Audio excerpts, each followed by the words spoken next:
शहजाद अली की रिपोर्ट के मुताबिक खबर शामिल की जा रही है। सिटी हाउसिंग गुजरांवाला में असमार बेकरी का इफ्तिताह कर दिया गया।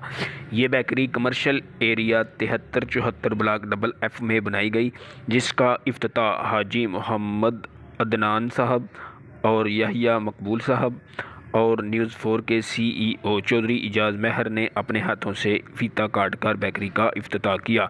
इफ्तिताह के मौके पर इलाके के मुअज़्ज़िज़ीन को ख़ुसूसी तौर पर मदऊ किया गया और न्यूज़ 4 की टीम ने ख़ुसूसी तौर पर शिरकत की। आप city housing block double F के रहायशियों के लिए इनके पास ही बेकरी की हर आइटम असमार बेकरी पर मौजूद होगी और ब्लॉक डबल एफ के रहायशियों को बेकरी की आइटम के लिए दूर नहीं जाना पड़ेगा। असमार बेकरी के इफ्तिताह के मौके पर लोगों के लिए फ्रेश मिंट का भी अहतमाम किया गया। कैमरामैन अली भट्ट के साथ शहजाद अली, न्यूज़ 4 गुजरांवाला।